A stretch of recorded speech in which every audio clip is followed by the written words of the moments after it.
But don't look in your rearview mirror, here comes number 8. He's a rocker and a roller and he sure knows how to shut 'em down. I guess he runs him defended until the dead is back in town. Yeah, I guess he runs him defended until the dead is back in town. Bad boy, stand on it, son.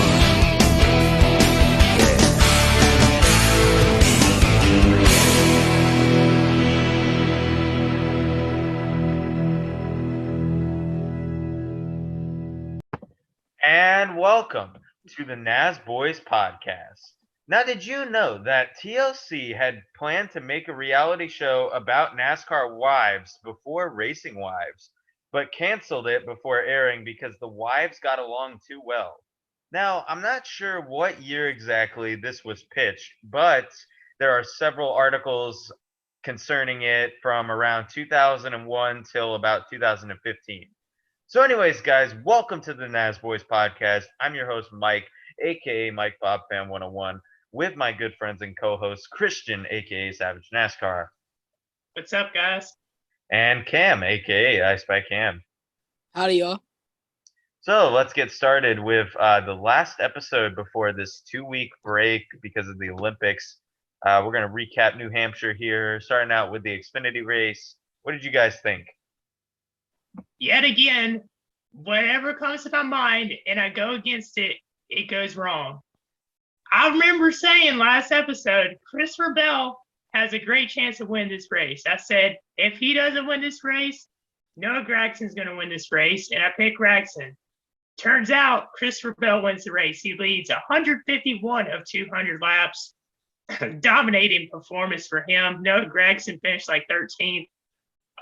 The race was okay. I saw the highlights of it. It wasn't great. It was like an race. I would have to give it like a 5 out of 10 race, but it was Christopher Bell's 17th actually career Xfinity win. And Justin Allgaier, he came close. I was hoping Allgaier would have a shot to be able to catch him there at the end, but he wasn't able to. So what about you, Cam? I gotta agree with you, Savage. This race was just if I had to give it, I'd probably give it like a 5 out of 10. There wasn't really much to really talk about, I'd say. Overall just racing. I mean, I will say, like, congrats to Savage for almost being right, somehow talked himself out of it again. So, besides that though, it was an all right race. What about you, Mike? Yeah, I mean, it wasn't the best race, but, it wasn't like terrible. I mean, there was some battles, I guess, but nothing really too noteworthy besides Bell dominating. I only picked Bell because when I was searching around, there wasn't really anything, and I realized they hadn't raced there since 2019. So, yeah. Christopher Bell was the last winner when that happened, so good pick for me, easy dubs. If I had to give the race a rating, I'll give it in the middle, 5 out of 10. To go off what Mike said, I also didn't know that about it the last time they raced in 2019, but it made sense to me though, because I was like, really, I was just thinking, I was like, man, I thought like it was a long time since they've raced there, but I didn't say nothing, but I just thought it was a little weird, but the more you know. So now Sorry. What are you gonna say? I was just gonna say, unpopular opinion, Xfinity race never go back. Xfinity Series never go back to New Hampshire. I don't want to see them there anymore. Yeah, I kind of don't either, but Yeah, no, I agree. So now let's take a look at what you guys had to say. One of you said great, 6 of you said good, one of you said man/okay, and one of you said bad. Henry24257 says needed PJ1 and a series regular didn't win. 2 out of 10. Okay, the PJ1, no PJ1 made it much better. Come on, PJ1 sucks. All right, and then driver of the day is Christopher Bell, which I agree, he dominated. Yeah, no, I agree too. Yeah, a unanimous vote here. And congratulations to Bubba Love 02 and Henry24257 for guessing Bell to win the race. So now let's talk about the Cup race. Ooh, this was a good race. What did you guys think? Man, I'll tell you, when I was reacting to this race, it made me feel so much better.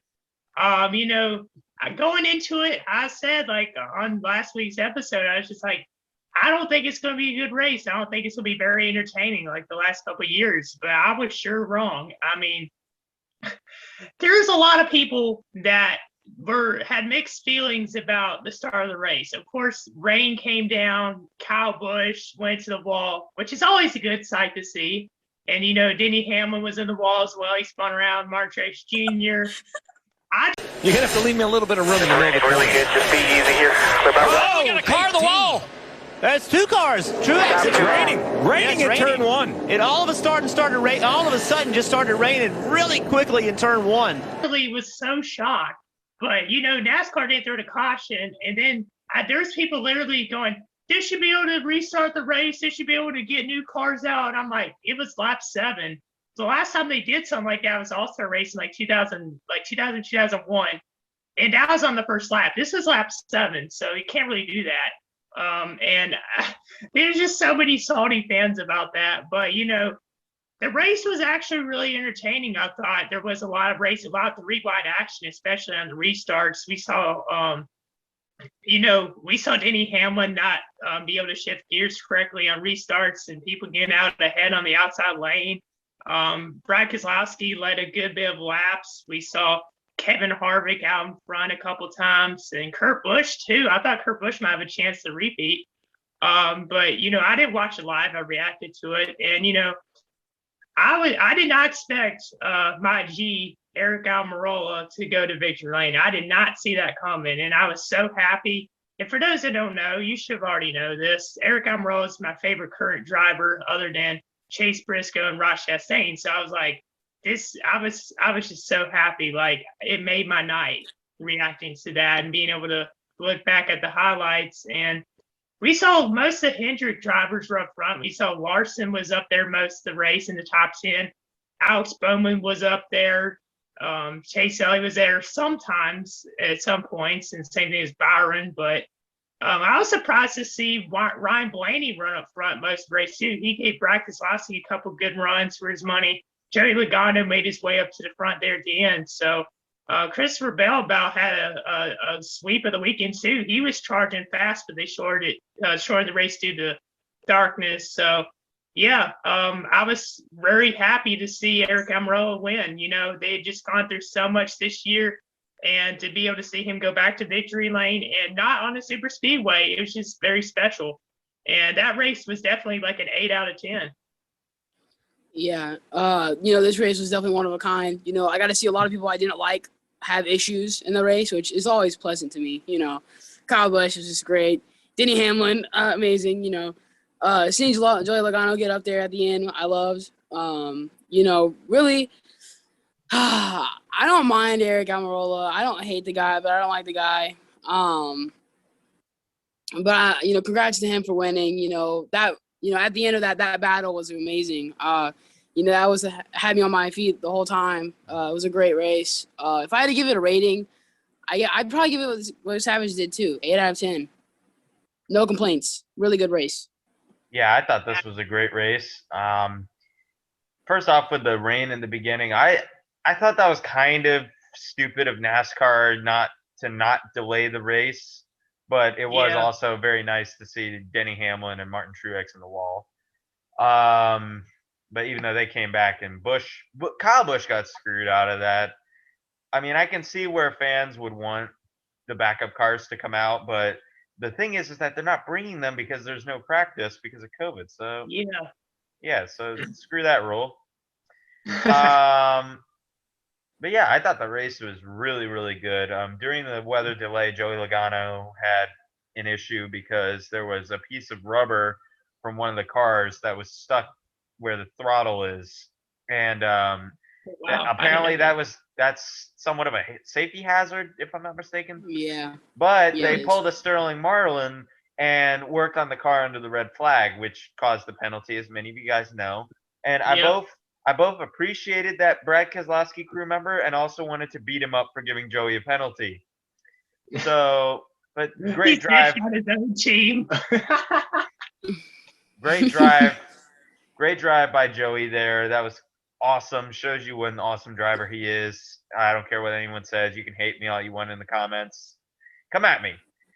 But yeah, congratulations to Eric Almirola as well. He put up a great fight. I wasn't expecting that. I was expecting Blaney or Kozlowski to win, but no, Almirola really surprised me. I think he had a good strategy call, if I'm not mistaken. He And then did. he just charged back up to the front and stayed out there, and that was very impressive. But I will say a lot of fans are complaining because Amarola is like 27th in regular season points, but yet just because he has the win, he's already in the playoffs. Which I agree. Like no disrespect to Amarola, like he finally got the win that he's been searching for since like he's been consistent since the beginning of the whole virus or whatever. But now he sucked and now he's back, but I don't know. I just don't like the win and you're in format. It's very stupid to me. I hate it. I don't really like the chase format in general, and I wish that they would go to more of a mix of the old format and the newer format. But nevertheless, I like the race. I'll give it an 8.5 out of 10. I have to agree with you on that for sure because I've never really liked the playoffs or the chase. Like in my opinion, I never really liked it. I will say that you brought up a good point. Eric Almirola, really low points, he's able to get in. It's kind of like, it's not really deserved, but at the same time, like he won a race, like he shouldn't be in any regardless. But people are mad that Michael McDowell was in it, and McDowell, if he didn't win at Daytona, he would be around 25th in points anyway. So, I mean, that's just another argument to counteract that. But I mean, I wish they would go back to like maybe the first chase format or like no chase or no playoff. But that's just my opinion. Well, you see, Christian, people are happy that Michael McDowell is in the playoffs because NASCAR fan logic.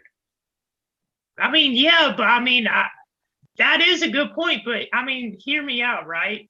Eric Almirola he doesn't have many haters either. I mean, Michael McDowell. I don't know about that one, Savage. It was his first win. And, I'm just saying, like, logistically, if Michael McDowell did not win at Daytona, he would be in the same points position as Almirola was. No, you're correct. I completely agree with you. No, you're correct. I mean, I'm not saying that both of them shouldn't be in the playoff. I'm just saying that, like, I just don't like the playoff. Like, they messed up Harvick last year. Matt Crafton didn't win a race 2 years ago and still won the championship. Like, get rid of this format. Yeah, I'm not criticizing Almirola or McDowell. I mean, they're in the Cup Series and I'm not, so that's great. They're obviously doing something right, but just the format is so stupid. You win one race and you're in. Well, I just think that the point system and like what they have going on now is ridiculous because it's cheating drivers out of a lot of things, right? Agreed. And I definitely think that Almirola deserves to move up in the points, but I don't believe that he should be up there as high as he is because I don't feel as if he deserves it. Because obviously, just because he had one good race doesn't mean that you race good every other. Like he's not had to be quite honest, he's kind of had a poor performance recently. I mean, not recently, but like this past season, he's not been doing the best. And also to say, for the Keselowski crew member. I'm happy for what you did because maybe, just maybe, Logano wouldn't have gone as far as he gotten if he didn't, because it is a safety hazard as well. And, I'd also, like to say that it kind of sucks because he got caught 4K, like on 4K. Like it was like right there. He was in front of the camera. They had a whole video his face was shown. It was awful. Yeah, comment down below how you guys would want to fix the playoff format. We're running a bit on time, so I can't explain it this episode, but one episode I'll explain how I want to fix the playoff format. So now let's take a look at what you guys had to say about the race. 6 of you said great, 3 of you said good, 1 of you said meh/okay, and none of you said bad. Henry24257 says a great race with Almirola coming with a clutch victory that was incredible, though I couldn't watch. Matt G. Pastor says, good racing, crossovers, hard to pass, but not hard to fight, and bacon. Yeah, he's a diehard Amarillo fan. So good for you, buddy. Your driver finally won. Yeah, but Matt, Congratulations. listen, welcome to the league, bud. Welcome to the league. You can finally say something about Logano, possibly. Just don't cut off your tongue with it. All right. So the driver of the day is mostly Amarola, with one vote for Keselowski and Logano. That's tough, honestly, because there were a few drivers of the day. Because you got Amarola, he did a good job climbing up to the front when it mattered the most. You got Blaney, he had a very solid race, and you got Logano. He came from no man's land, 2 laps down. He had to wait for a caution after Bubba Wallace screwed up, and then finally got his lap back, and then rallied his way back up to 4th when he had a race-winning car. So I don't really know who to give it to be honest with you. I don't really have a driver of the day. Just those 3 that I mentioned are my drivers of the day. Yeah. It's the same way here because, like, really, I mean, all 3 of those guys had a great performance. I'd also want to add Keselowski as well because I know Mike didn't, add him. But honestly, I'd rather have Blaney out of it and Keselowski in it for if I had to pick out of 3 people because, Keselowski also had a really good performance. I mean, he just lost it on the shorter end of the stick, but I mean, really, he had a great performance as well. Amarola obviously had a great battle with him and deserved the win. I mean, he fought for it for sure. And Logano was just being a beast. Logano was being Logano. So, I agree with those points. Like, for me, it's kind of hard to choose as well. I would have to say it's either between. Well, was Logano actually 2 laps down? Yes. Yes. Oh man, then that makes it tougher. I would have to say it's either between Ryan Blaney or Joey Logano. So basically a short summary of Logano's day, because I know you probably didn't watch the race from what you're telling me, but he had that problem with the crewman. He was 2 laps down. It took him like at least 2 or 3 cautions to get his lap back. He pit at the end of stage and then finally got it when Bubba Wallace crashed. These restarts are physical contact right there. Oh! Big spin. Chris Buescher comes around. Bubba Wallace. Damage to the right side. We're on the racetrack not to have worse contact. I don't know. Maybe Buescher got into the back of him and helped him around and got Bubba loose off the corner.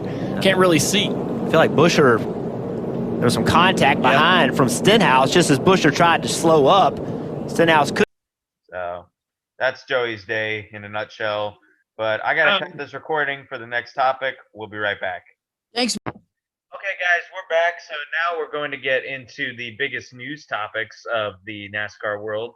We're going to start off with the big silly season moves. Now, Austin Cindric is now going to the 2 in place of Brad Keselowski, who is now being confirmed to be going to Roush Fenway to drive the 6, plus Harrison Burton driving the 21.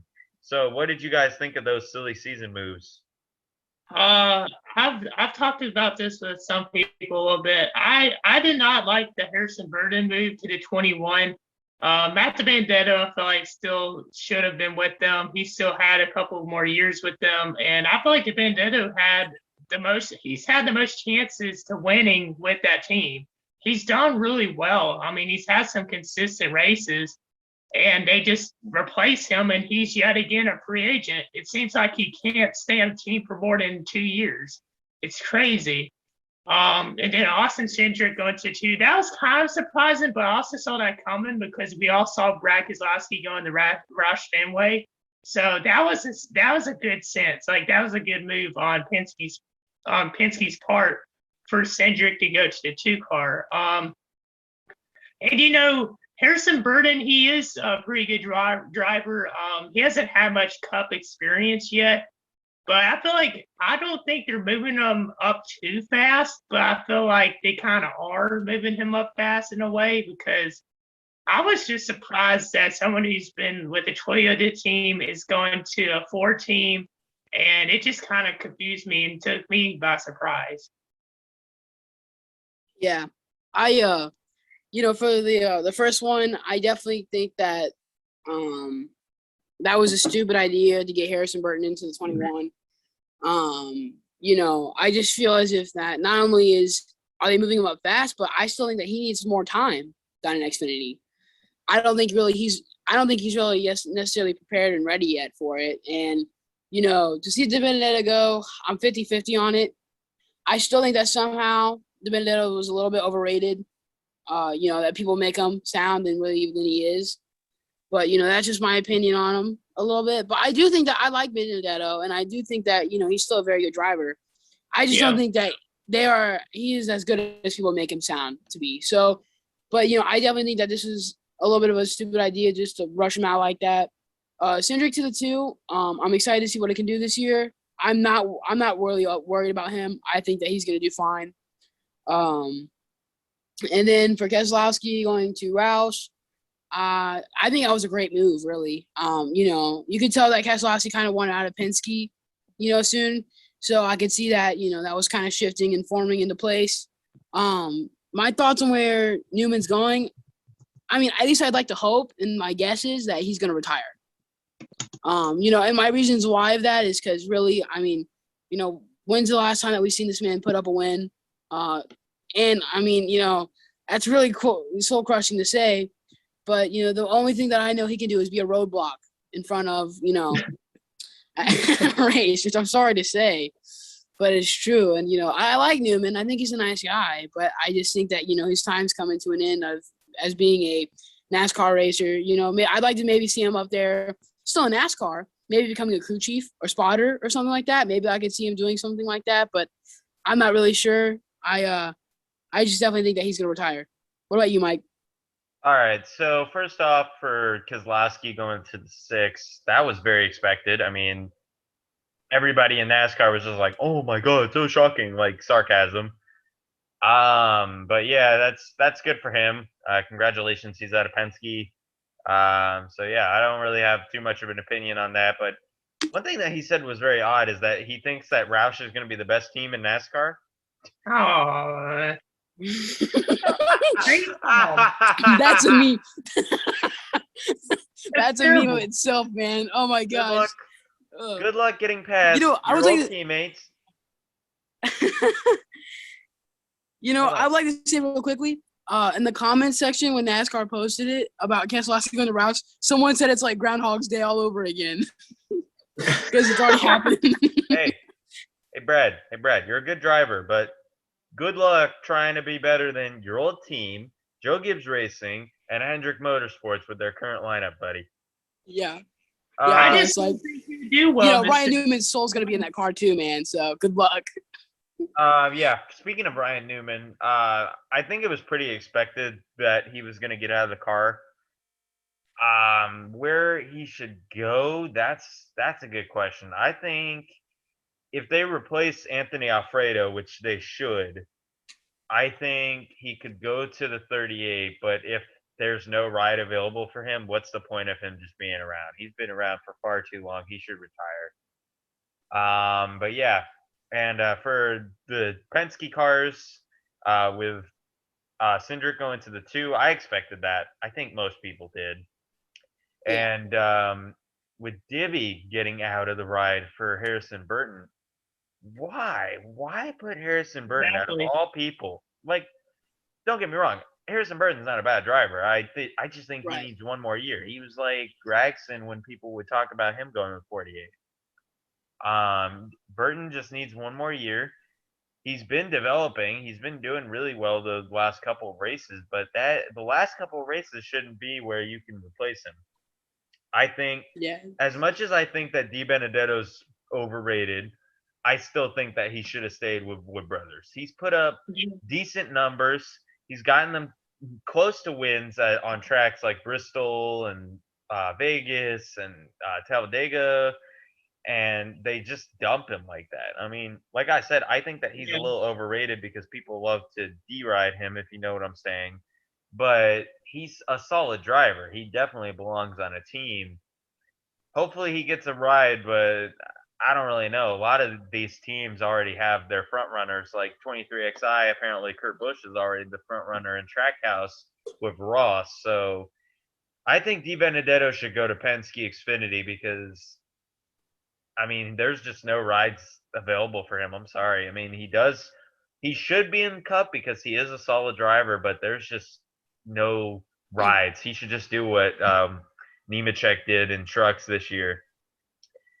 Yeah. Yeah. Those You are know, good I would like to say, like, just real vehicles. quickly, is that you know, I definitely think that Burton hasn't let go of that Noah Gregson whiff punch to his face. And look, this is moments ago. Noah Gregson talking with Harrison Burton. Doing a little more than pushing. Now, crew members do arrive. Harrison not backing down here. And now they're really going at it. Yeah, they are. Those boys are going at it. Michael and Nat came over. Here's another angle. Hey, man, you hit me. No, man, you hit me. Passion. No, man. No, what was all that? Oh, man. Friday Night Lights. Whoa! Now, I thought in this era of social distancing and masks and all that, maybe we wouldn't have this kind of post-race activity, but you can see, even though it's dark and it's off in the distance, this thing lingered for a little bit. This little conversation back there in the lights, huh? That is the passion. That's passion. That's exactly what it is. But, I mean, that's going to come with some consequences. Okay, then. Yeah, I was going to say that, like, I didn't talk about the Keselowski Newman thing yet, but I was going to say that, like, I would rather have Justin Allgaier or AJ Allmendinger in the why my brain just go dead, the 21 car instead of converting. Like, I would choose those. Not that those guys have had Cup experience, but thing is, they haven't driven Fords much. But I would say those would be the two, like, better options than to have Harrison Burton in there. And then I was going to say Ryan Vargas. I'm just playing. No, he's not. I'm just playing.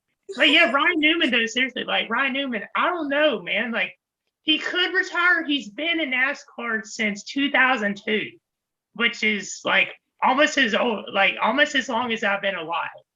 So it's just like, he's been in the sport for so long, and I don't know where he would go. Maybe he would go 38, like Mike said. That would probably be a good, like, option, or, like, that's a realistic idea.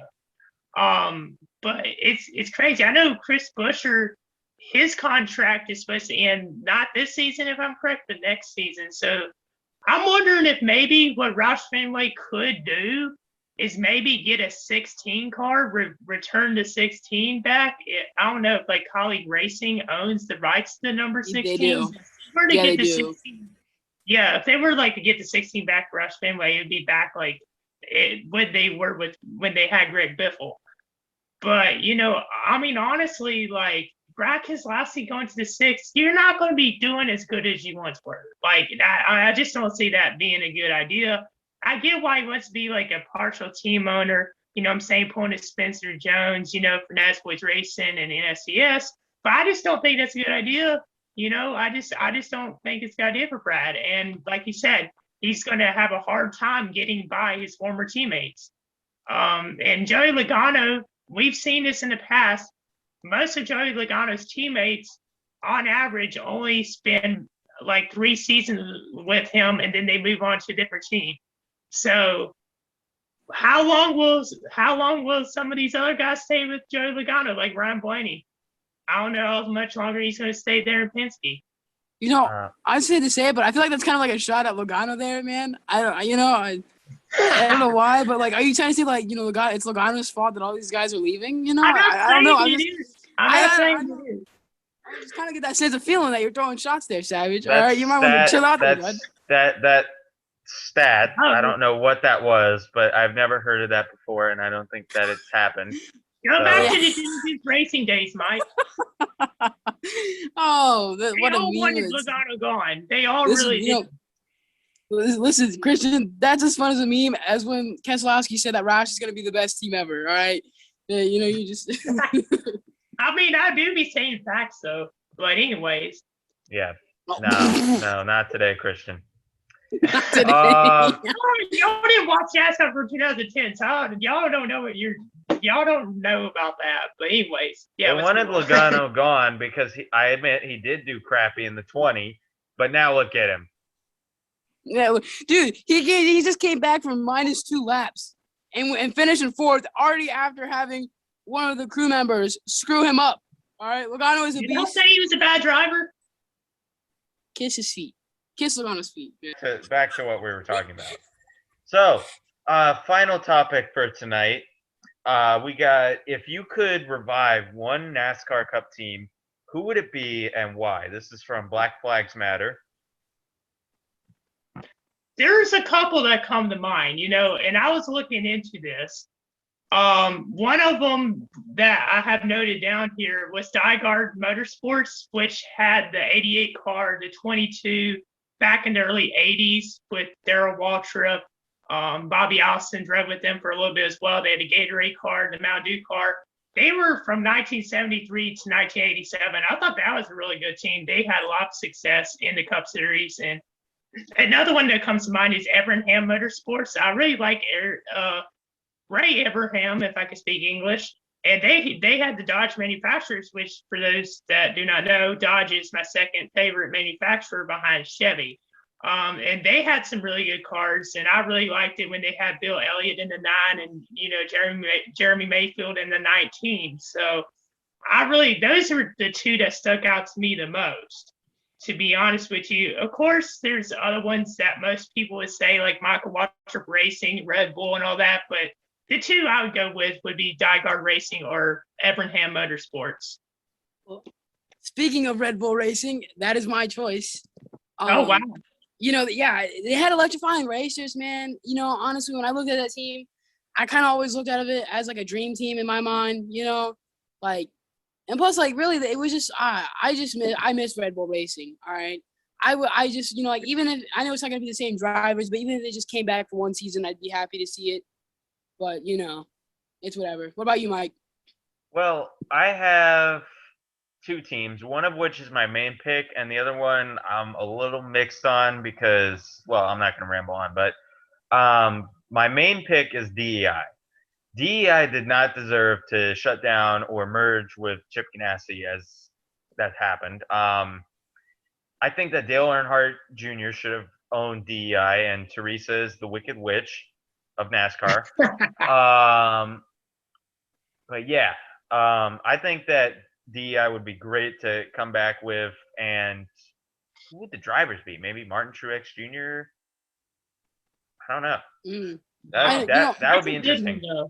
That's a really good one. And I was going to say that, DEI was really successful at some points, especially in the very beginning. And then over time, they just went down, just a lot of wrecks. Yeah, I had DEI in mind, but then I thought about it. I just thought, there were some bad things that happened through DEI that I just thought, just like things that I'm like, I don't want people to think about those again, like the Wicked Witch, and I just feel like some of those things that happened with DEI, I was just like, well, maybe it wouldn't be too much of a good look. So I scratched it out. I went with Red Bull Racing. And the honorable mention. Sorry, go ahead. The honorable mention that I had, I kind of wanted them to come back, but at the same time, I think that they deserve to be out of NASCAR. You guys could probably tell MWR. They were a championship contending team, and then Ty Norris had to screw it all up when he organized Spingate. Yeah. And that's basically screwed up MWR. Their equipment got way worse. Boyer and Truex, their top two drivers, left, and they were stuck with Vickers part-time and Reagan part-time. And then they just got screwed over.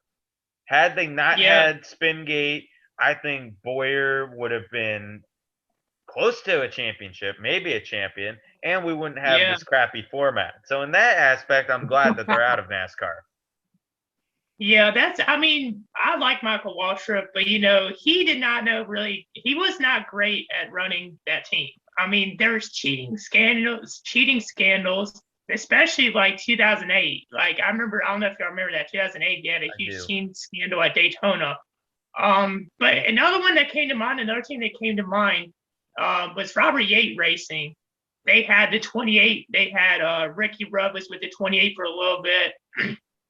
They had all sorts of drivers. They had the 88 car at one point, the 38, the 90, the 98. They were pretty successful in some seasons. They're existing from 1989 to 2009, which is 20 years. But that's another one that came to my head. That's a good one.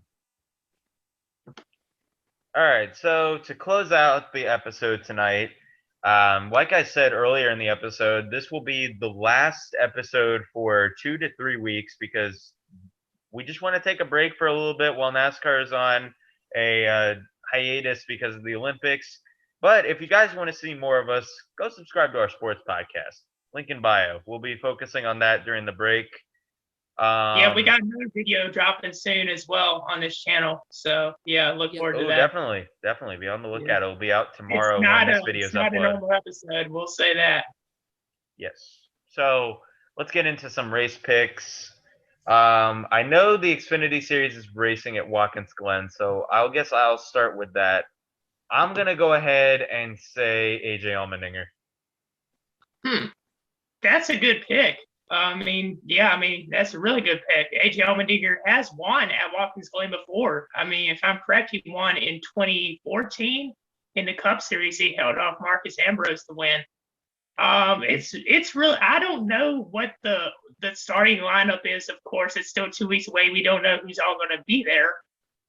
But I'm actually going to go with him as well. I really like that choice, Mike, and I'm going to go with it because you picked Bell last week, and I decided not to and go against your pick. I'm going with Allmendinger on 2 weeks from now. Yeah, well, that makes 3 because he's the only driver that I can think of that just circulates in my mind of winning at Watkins Glen and having like a really good performance there. So because of that, I am gonna also pick him. I love Allmendinger. I love AJ. He's a nice guy. I hope he wins. And the trucks are also racing at Watkins Glen, same day as Xfinity. Wow. Ooh. This is tough because I haven't heard of the trucks racing on Watkins Glen too much. No. I guess I'll go Ben Rhodes. I mean, he did well in Daytona, so I don't know. I'm just pulling it out of my rear. I'll go Ben Rhodes, even though I really do not like Ben Rhodes.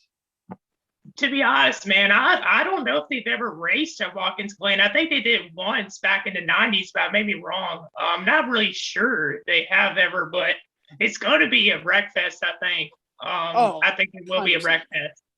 The only thing is, like, I don't know who I'm going to pick. Like, maybe Todd Gilliland, maybe, but I'm not really sure. Like, I'm sure Natalie Decker, if she's in the race, she's going to cause a major pileup going into turn 1. But I just don't know who's going to win this thing. Like, I honestly don't know.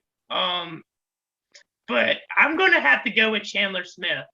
I picked him at Pocono, and he didn't do too well. But I think Chandler Smith, he had a couple good races recently. I think he'll get the win.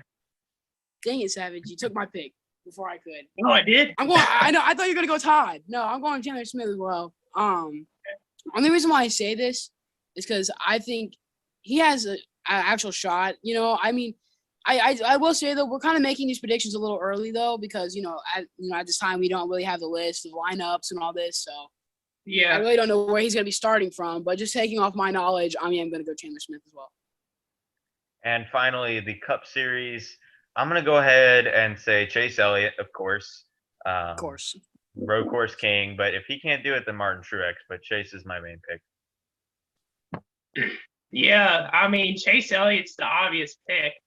And I went against him at Road America. I didn't think he was going to win at Road America, but he did. But I came close with William Byron. And you know what? I'm going to go with William Byron again. I think he's going to get the win. I'm going Chase Elliott. This dude's just too good. He's OD at road courses. I just think he better keep that secret formula for racing at road courses and keep it with him until he's over and then pass it on to his kids if they race. I got Chase Elliott though. I'm going to say this real quick. I have 2 bold predictions. I'm also going to say that Ricky Stenhouse Jr. is going to get a top 5. And I'm going to say that Boris said if he's racing, he's going to get a top 15. Those are very wild predictions. Yeah, maybe he's going to get a top 5 in crashes at Watkins Glen, but he ain't getting a top 5. House strikes again. That would be pretty crazy. Yeah, Christian, what is with the bold takes today? Yeah, first Ben Rhodes, then you said Stenhouse, and this, and then you kind of saying I could see William Byron, but the whole Ben Rhodes and Stenhouse thing. I don't know where you're going with that one, man. I didn't say Ben Rhodes. I said Boris said. No. Okay, Cam. I'm going crazy today, but it's all right. No. Who did you say? I can't think of who you said now. I know Mike said Ben Rhodes. It was someone else you said. Maybe it was for Xfinity. I said Boris said. He's thrown a couple times in Cup and road courses. He's the guy with the afro. Mike, if you could put a picture up on the screen. All right. And so with that will conclude this week's episode. Thank you guys so much for watching. Comment, like, and subscribe. Go subscribe to our sports channel. Go follow our socials. Go join our NASCAR Fantasy League. Enjoy your break, and we will see you guys in the next episode. Peace. Peace. Bye, y'all.